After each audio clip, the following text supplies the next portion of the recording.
நம்மை உண்டாக்கின தேவன் அவர் தூங்குவதும் இல்லை உறங்குவதும் இல்லை. கொஞ்சம் அசதியாக இருக்கிற கண் அசந்துட்டேன் அப்படி கூட அவர் சொல்ல மாட்டார். இரவும் பகலும் விழித்திருந்து நம்மை பாதுகாத்து நடத்துகிற ஒரு அற்புதமான தேவன் அவர். அதனால தான் நம்மை சுற்றி என்ன நடந்தாலும் பயப்பட தேவையில்லை. ஆண்டவரை சார்ந்து நீங்கள் எங்களை உண்டாக்கி இருக்கிறீங்க, நாங்கள்லாம் உங்களுக்கு சொந்தம், இந்த எங்கள் குடும்பமே இயேசுவே உங்களுக்கு சொந்தம், நீங்கள் தான் எங்களுக்கு பாதுகாப்பு எல்லாமே, அதனால் நீங்கள் எங்களை பாதுகாப்பீங்க.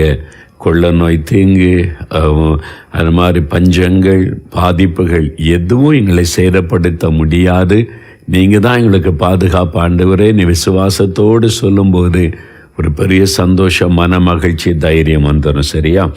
இப்போது நம்ம வேத புஸ்தகத்திலிருந்து சில காரியத்தை தியானித்து ஜெபிக்க போகிறோம். வசனத்தில் நம்ம யாத்திராகமும் 3ஆம் அதிகாரத்தை எடுத்துக்கொள்ளுங்க. நம்ம தொடர்ச்சியாக பைபிளை தியானித்து கொண்டு வருகிறோம். இப்பொழுது மோசே அவருடைய வாழ்க்கையிலிருந்து நாம் தியானித்து வருகிறோம். இல்லை, மோசே தேவனால் தெரிந்து கொள்ளப்பட்டவர். இஸ்ரவேல் மக்களை எகிப்தின் அடிமைத்தனத்தின் விடுதலையாக்க கர்த்தர் தெரிந்து கொண்டாலும் கொஞ்சம் அவசரப்பட்டு விட்டார். சொந்த பலத்தை அவர் சார்ந்து என்னால் முடியும், நான் அரண்மனையில் வளர்ந்து எகிப்தினுடைய எல்லா சாஸ்திரங்களையும் தெரியும், யுத்த முறைகளெல்லாம் தெரியும், நான் அதை வச்சு விடுதலை ஆக்கிடுவேன்னு அவருக்குள்ள சுயத்தின் மேலே ஒரு பெரிய நம்பிக்கை வந்து அதனால் ஒரு தவறு செய்து விட்டார். அந்த தவறு நிமித்தம் எகிப்தை விட்டு அவர் தப்பி ஓடக்கூடிய சூழ்நிலை. மீதியான் தேசத்தில் வச்சு ஆண்டவர் 40 வருஷம் வனாந்தரத்திலே அவரை உருவாக்கினார். தேவன் நம்மை ஆசீர்வதிப்பதற்கு முன்பாக அந்த ஆசீர்வாதத்தின் பாத்திரங்களாக உருவாக்குவார். நீங்கள் பிஸ்னஸ் செய்யலாம், வேலை செய்யலாம், ஊழியம் செய்யலாம், நீங்கள் எந்த நிலைமையில் இருந்தாலும் உங்களை உருவாக்கி அந்த பாத்திரவான்களாய் மாற்றித்தான் தேவன் ஆசீர்வதிக்கிறவர். அப்போ மோசே ஆண்டவர் உருவாக்குகிறார். வனாந்தரத்திலே ஆண்டவர் ஒரு உருவாக்கி அவருக்கு சாந்தத்தை கற்றுக் கொடுக்கிறார், தாழ்மையை கற்றுக் கொடுக்கிறார், ஆண்டவரை சார்ந்து கொள்ள வேண்டும் என்பதை ஆண்டவர் கற்றுக் கொடுக்கிறார். இப்போ உருவாக்கப்பட்டு கர்த்தருடைய வேலை வந்தவுடன் ஆண்டவர் அவரை சந்திக்கிறார். யாத்திராகமம் 3ஆம் அதிகாரத்தில் தான் ஆண்டவர் மோசையை சந்திக்கிறார். அப்பொழுது மோசே தன்னை அர்ப்பணித்து கொள்ளுகிறார். தேவன் அவரை சந்தித்து பேசின போது தன்னால் முடியாது, இதெல்லாம் செய்ய நடக்கிற காரியமல்ல என்று நினைத்தாலும் தேவனுக்கு தன்னை அவர் அர்ப்பணித்து கொண்ட சம்பவங்கள் தான் யாத்திராகமம் 3-4 அதிகாரங்களிலே நம்ம வாசிக்கிறோம். அப்போ ஆண்டவருக்கு நம்மை அர்ப்பணித்து கொள்ள வேண்டியது அவசியம். பாருங்க, சூழ்நிலை பார்த்தா இப்போ ஆண்டவர் நேரடியாக முட்செடியில் தரிசனமாகிறார் மோசேக்கு. எகிப்தில் அவர் தேவ பர்வதம் என்கிற அந்த இடம் சீனாய் மலை அடிவாரத்தில் ஆடுகளை மேய்த்து கொண்டு வரும்போது முட்செடி பற்றி எரிகிறதை அவர் பார்க்கிறார். ஆனால் முட்செடி அவர் அழிந்து போகவில்லை. அவர் ஆச்சரியமாக பார்த்தபோது அதை கொழுந்து தேவ சத்தம் வருகிறாரு. ஆண்டவர் பேசுகிறார், மோசே உன் பாதரட்சியை கழட்டி போடு, நீ நிற்கிற இடம் பரிசுத்த பூமி. ஏன் தெரியுமா? அங்கே கர்த்தர் நிற்கிறார். அதனால் அந்த நேரத்தில் அது பரிசுத்தம், அந்த பயபக்தி உனக்கு உண்டாயிருக்கணும்னு கழட்டி போட சொல்லுகிறார்.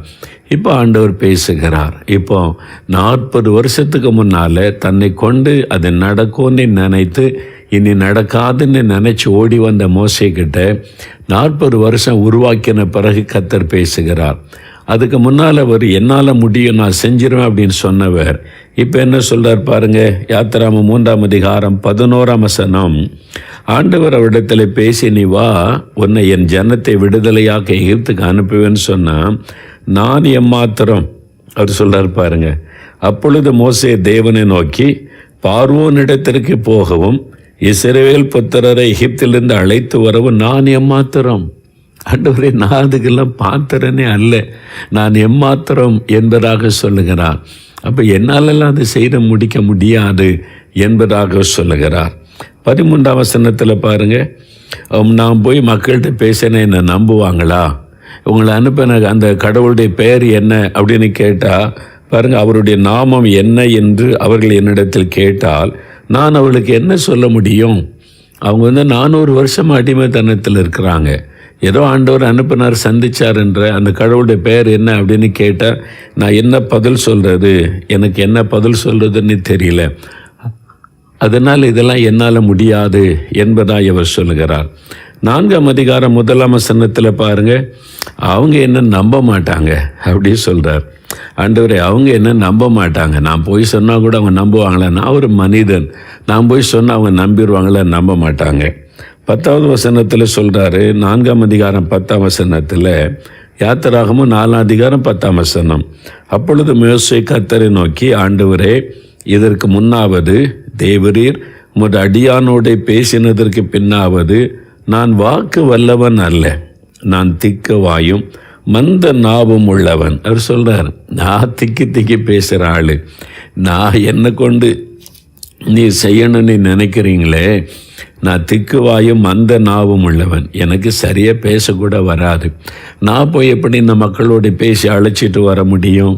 பார்த்தீங்களா, தன்னுடைய நிலையை உணர்ந்து அவர் உண்மையை ஒத்துக்கொண்டு தன்னை தாழ்த்தி ஆண்டவர்கிட்ட அர்ப்பணிக்கிறார். அதான் கர்த்தர் மறுபடியும் அவரை உற்சாகப்படுத்தி அவரோட பேசி, இல்லை நான் உன்னை பயன்படுத்துவேன், உனக்கு வாயில் என் வார்த்தைகளை வைப்பேன், என் வல்லமை வெளிப்பட எல்லாம் சொல்லி கன்ஃபார்ம் பண்ணி அதன் பிறகு அவர் தன்னை அர்ப்பணித்துக் கொள்கிறார். தேவ திட்டத்தை நிறைவேற்ற என்னை நான் ஒப்பு கொடுக்கிறேன், என்னை அர்ப்பணித்துக் கொள்கிறேன் என்று தன்னை அர்ப்பணித்து கொண்டார்.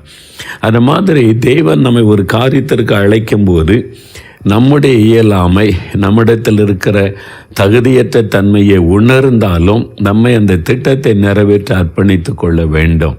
வியாபாரம் செய்கிறதுக்கு எனக்கு அனுபவமும் கிடையாது, எனக்கு அதில் பழக்கமும் கிடையாது, ஞானமும் கிடையாது, நான் என்ன செய்ய முடியும் ஆண்டவரே? அந்த ஆண்டவர் உங்களை அழைத்து நான் ஆசீர்வதிப்பேன், நீ செய் அப்படின்னு சொன்னால் உங்களை அர்ப்பணித்து கொள்ளணும். இந்த வேலையெல்லாம் செய்கிறதுக்கு எனக்கு பழக்கம் கிடையாது, எனக்கு அனுபவம் கிடையாது, அதுக்குரிய ஞானமும் கிடையாது, நான் எப்படி செய்ய முடியும்? ஆண்டவர் சொல்கிறார், நான் உன்னை தெரிந்து கொண்டு அதை செய் அப்படின்னா நம்ம அர்ப்பணித்து கொள்ளுவது. அதே மாதிரி தான் உங்களுடைய பொறுப்புகள், ஃபேமிலியை ரன் பண்ணுகிற காரியம், பிள்ளைகளை வளர்க்கிற காரியம், அப்புறம் நீங்கள் ஆண்டவர் ஒரு பொறுப்பை தந்திருக்கிறால ஊழியம், அதை செய்வதற்கு நம்ம வேலை நம்ம அர்ப்பணித்து கொள்ளுவது. நம்ம அர்ப்பணிச்சுட்டா தேவன் அந்த காரியத்தை செய்யக்கூடிய ஞானம் தருவார், பலன் தருவார், சுகம் தருவார், கிருபை தருவார். அதான் நீங்கள் வேலை செஞ்சால் வேலை செய்வதற்குரிய ஞானம், பலன், அந்த திறமைகள் அது கர்த்தர் தருவார்.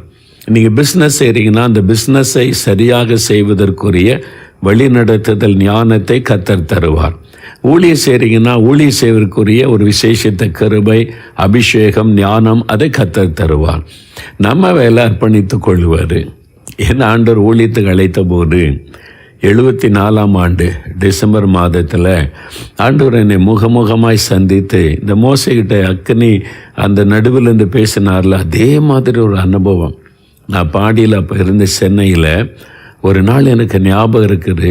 சென்னையில் முழு இரவு ஜெபம் நடைபெற அந்த ஜெபத்துக்கு போயிட்டு நான் வீட்டுக்கு வந்துட்டு அப்புறம் நான் ஒரு வேலை பார்த்துக்கிட்டு இருந்தேன். அந்த டைம் வேலைக்கு புறப்படணும், விடியற் காலம் வந்துட்டேன். அந்த நேரம் எனக்குள்ளே ஜெபிக்கணும்னு ஒரு ஏவுதல் உண்டாகி கொண்டே இருந்தது. சரி, நான் ரூமில் தனியாக முழங்கால் போட்டு ஜெபித்தா என்னை சுற்றிலும் அப்படியே அக்னி எரிகிறதை நான் கண்டேன். என்னை சுற்றிலும் நெருப்பருக்கு மத்தியில் நான் நிற்கிற பயமும் ஒரு நடுக்கமும் என்னை பற்றி கொண்டது.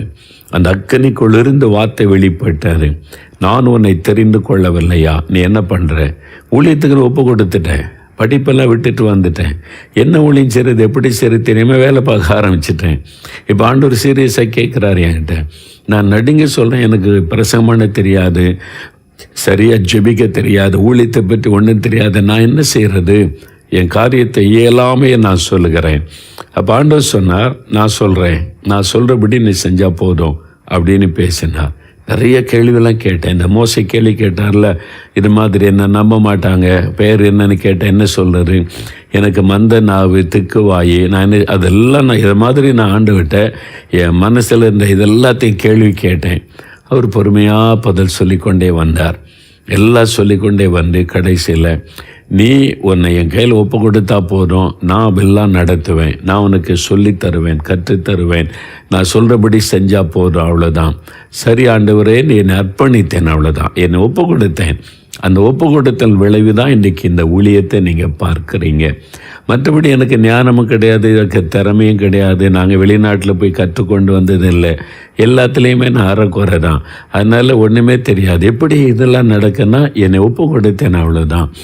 அப்போ ஆண்டவர் உங்களை எதுக்கு தெரிந்து கொண்டாரோ அதற்கு ஒப்பு கொடுங்க. ஒரு வியாபாரியை தெரிந்து கொண்டால் அந்த வியாபாரத்தை கத்தருக்கென்று செய்ய ஒப்பு கொடுங்க. ஒரு வேலைக்கு தெரிந்து கொண்டால் அந்த வேலையை கத்தருக்கென்று செய்ய ஒப்பு கொடுங்க. பேங்கில் வேலை, ஸ்கூலில் வேலை, ஒரு ஆஃபீஸில் வேலை, ஒரு கிளர்க்கு வேலை, அல்லது சாதாரண ஒரு பியூன் வேலை கூட இருக்கட்டும், அது தேவன் கொடுத்த வேலை. அதை நான் செய்வதற்கு நான் அர்ப்பணித்துக் கொள்கிறேன்னு சொல்லுங்கள். இல்லை நான் குடும்பஸ்திரியாக இருக்கிற பிள்ளைகளை வளர்க்கணும், கவனிக்கணும், கணவர், அது ஒரு பெரிய பொறுப்பு, அதுக்கு உங்களை அர்ப்பணித்துக் கொள்ளுங்க. அப்போ தேவன் உங்களுக்கு என்ன பொறுப்பு கொடுத்துருக்கு? ஸ்டூடெண்ட் படிக்கிற பிள்ளைகள் படிக்கிறதுக்கு உங்களை அர்ப்பணித்துக் கொள்ளுங்க. ஆண்டவரை கிருபை தாங்க, ஞானம் தாங்க. உங்களை அர்ப்பணித்து கொண்டால் போதும், அவர் அழகாய் நடத்துவார். உங்களை அர்ப்பணிச்சிட்டிங்கன்னு வைங்களேன், ஒரு சந்தோஷம் வந்துடும், மகிழ்ச்சி வந்துடும், அழகாய் ஆண்டவர் நடத்துவார். ஒப்பு கொடுக்க அப்படியே முழங்கால் படியிடுங்க. ஆண்டவருடைய சமூகத்தில் ஒப்பு கொடுத்து ஜெபிக்க போகிறேன். சரி, எல்லாம் முழங்கால் படியிடுங்க. மோசே எப்படி தன்னை தெய்வ திட்டத்துக்கு அர்ப்பணித்து கொண்டாரோ அதே மாதிரி உங்களை, உங்களுடைய குடும்பத்தை ஆண்டவருடைய கரத்தில் ஒப்பு கொடுத்து அர்ப்பணிங்க. உங்கள் வீட்டில் ஒருவேளை பிஸ்னஸ் செய்கிறவங்க கடைக்கு போகணும், பிஸ்னஸ் கவனிக்கணுமா, அர்ப்பணித்து கொள்ளுங்க. ஒரு ஆஃபீஸில் வேலை பார்க்குறீங்க, ஸ்கூலில், பேங்கில், எங்கேயோ வேறு வேலை பார்க்குறீங்க, அர்ப்பணித்து கொள்ளுங்க. படிக்கிற பிள்ளைகள் நான் ஒழுங்காக படிக்க எனக்கு கிருபை தாங்க, என்னை அர்ப்பணித்து கொள்ளுன்னு சொல்லுங்கள். நான் குடும்பஸ்தரி, ஃபேமிலியை கவனிக்கணும், அவ்வளோதான். அதுக்கு அது பெரிய பணி, சாதாரண பணி அல்ல. நான் வீட்டில் தானே இருக்கேன், சமையல் தானே பண்ண, அப்படி அற்பமாக நினைக்காதங்க. அது தேவன் கொடுத்த ஒரு பெரிய ஒரு ஊழியம். உங்கள் குடும்பத்தை கட்டி எழுப்புவார் ஆண்டவர். அது ரொம்ப பெருசாக உங்களை நினைக்கிறார். அதுக்கு உங்களை அர்ப்பணித்து கொள்ளுங்க. ஒரு வேலைக்கு போகிறோம், ஆஃபீஸில் வேலை பார்த்துட்டு ரொம்ப சுலபம். வீட்டில் தினமும் என்ன சமைக்கணும், என்ன குழம்பு வைக்கணும், என்ன கூட்டு வைக்கணும், காலையில் ஒன்று, மத்தியானம் ஒன்று, ராத்திரி யோசித்து பாருங்கள், ரொம்ப கஷ்டம். ஒருவரால் அது செய்ய முடியாது. அது உங்களுக்கு ஸ்பெஷல் கிரேஸ் இருந்தால் தான் முடியும். சமையல் தானே சாதாரணமாக நினைக்காதுங்க. அதுக்கு கூட உங்களை மகிழ்ச்சி அர்ப்பணித்து கொண்டால் தேவன் அதில் சந்தோஷப்பட்டு உங்களை ஆசீர்வதிப்பார். உங்களை எந்த பணியில் தேவன் வைத்திருக்கிறாரோ அதற்கு உங்களை அர்ப்பணித்து கொள்ளுவது. சரியா? மோசே அர்ப்பணித்து கொண்டதை போல இன்றைக்கு நான் அர்ப்பணிக்கிற ஆண்டவரேன்னு சொல்லுங்கள். அதில் ஒரு சந்தோஷம், மன மகிழ்ச்சி உண்டாகிவிடும். அப்படியே நீங்கள் இருதயத்தில் கை வைத்து என்னை ஒப்பு கொடுக்கிறேன், உம்முடைய திட்டத்தை நிறைவேற்ற, எனக்கு கொடுத்த பணிகளை நிறைவேற்ற ஒப்பு கொடுக்கிற, அர்ப்பணிக்கிற ஆண்டவரேன்னு சொல்லுங்கள். முதல்ல அதே மாதிரி நான் அர்ப்பணிக்கிறேன், இந்த காரியத்தெல்லாம் நீங்கள் எனக்கு நடத்தி தாங்க. உங்களுடைய தேவைகள், குடும்ப காரியம் எல்லாத்தையும் எழுதி வச்சுருக்கீங்களா? ஆண்டோடைய பாத்தில் வைங்க, ஜெபிக்கலாம். உங்கள் தெருவில் உள்ளவங்க, கிராமத்தில் உள்ளவங்க எல்லாரும் ரட்சிக்கப்பட்டு ஆண்டவருக்கு இப்படி அர்ப்பணித்து கொள்கிற இருதயத்தை கொடுக்கணும், அந்த எழுப்புதல் உண்டாகணும்னு ஜெபிக்கலாமா? தகப்பனே, மோசையை எங்களுடைய கண் முன்னால் நிறுத்தி எங்களுக்கு கற்றுக் கொடுத்த காரியத்திற்காக ஸ்தோத்திரம். என்னை நான் அர்ப்பணிக்கிறேன், எங்களை நாங்கள் அர்ப்பணித்துக் கொள்ளுகிறோம். எங்களை நம்பி இவ்வளவு பெரிய பொறுப்பை தந்திருக்கிறீங்கப்பா. அதை நான் உண்மையும் உத்தமமாய் மகிழ்ச்சியோடு நிறைவேற்ற ஒப்பு கொடுக்கிறோம். எங்களுக்கு கிருபை தாங்க, பலன் தாங்க, ஞானம் கொடுங்க. அதை மகிழ்ச்சியோட கர்த்தருடைய ஞானத்தோடு செய்வதற்குரிய கிருபைகளை எனக்கு, எங்களுக்கு தாங்கப்பா. அதற்கு என்னை நான் ஒப்பு கொடுக்கிறேன், எங்களை நாங்கள் ஒப்பு கொடுக்கிறோம். எங்கள் குடும்பம் உங்கள் குடும்பப்பா, நாங்கள் எல்லாம் உங்களுக்கு சொந்த ஆண்டவரே. எங்களையும் எங்களுடைய குடும்பத்தை நீங்கள் பாதுகாத்து கொள்ளுங்க. எங்களுக்கு இந்த தேவையெல்லாம் இருக்கிறப்பா, இந்த கடன் பிரச்சனை இருக்குது, இதிலிருந்து எங்களுக்கு பூரண விடுதலை கொடுங்க. இந்த பண தேவையை சந்தித்து கொடுங்க. இந்த வாரம் இந்த பிள்ளைகளுக்கு இந்த பண செலவு இருக்குது, அந்த தேவையை சந்தித்து கொடுங்க. ஆண்டவரே, இந்த பணத்தை நான் கொடுத்து முடிக்கணும், அதுக்கு உதவி செய்யுங்க. என்னுடைய வருமானத்தை ஆசீர்வதிங்க, பிஸ்னஸ் ஆசீர்வதிங்க, வேலையை ஆசீர்வதிங்க. எங்கள் குடும்பத்தில் எப்பவுமே சமாதான, சந்தோஷம், மன மகிழ்ச்சி உண்டாயிருக்கணும். எல்லா காரியத்தை நீங்கள் பொறுப்படுத்தி கொண்டதற்காக உங்களுக்கு நன்றி தகப்பன். எங்கள் தெருவில் இருக்கிற மக்களுக்காக நாங்கள் ஜெபிக்கிறோப்பா. அவங்களும் தங்களை உமக்கென்று அர்ப்பணித்து கொள்ளுகிற இருதயத்தை கொடுங்க. ஆவியானவர் ஊற்றப்படட்டும், எழுப்புதல் உண்டாகட்டும். எங்கள் கிராமம் முழுவதும் முழுவதிலும் எல்லா குடும்பத்திற்குள்ளும் இந்த எழுப்புதல் உண்டாகவும் தங்களை அர்ப்பணித்துக் கொள்ளவும் ஆண்டவர் கிருபை கொடுக்க வேண்டுமாய் ஜெபிக்கிறோம். எங்கள் சபைக்காக, பாஸ்டருக்காக, சபை விசுவாசிகளுக்காக ஜெபிக்கிறோம். எல்லாருமே தங்களை உமக்கென்று அர்ப்பணித்து உம்முடைய சித்தத்தை நிறைவேற்ற கிருபை கொடுங்க. ஆவியானவர் எங்களுடைய சபையில் ஒரு எழுப்புதலை உண்டாக்குங்க. ஆவியானவர் ஊற்றப்படட்டும். எங்கள் மாவட்டத்துக்காக ஜெபிக்கிறோம். ஆவியின் மழை ஊற்றப்படட்டும். பின்மாறி காலத்து மழைக்காக ஜெபிக்கிறோம். எங்கள் தமிழ்நாட்டுக்காக ஜெபிக்கிறோம். எங்கள் மாநிலத்திற்காக, எங்கள் தேசத்திற்காக ஜெபிக்கிறோம். ஆவியானுடைய வல்லமை ஊற்றப்படட்டும். எழுப்புதல் அக்கினி போடப்படட்டும். ஆண்டவர் அப்படி செய்கிறதற்காய் ஸ்தோத்திரம். ஒரு பெரிய எழுப்புதலை காணப்போகிறதற்காய் ஸ்தோத்திரம். எங்கள் குடும்பத்துக்குள்ள இந்த எழுப்புதல் ஆரம்பிக்கட்டும். ஆண்டவர் ஜெபத்தை கேட்டீர், ஆசீர்வதித்து விட்டீர். ஸ்தோத்திரம். இயேசு கிறிஸ்துவின் நாமத்தில் ஜெபிக்கிறோம் பிதாவே. ஆமேன், ஆமேன்.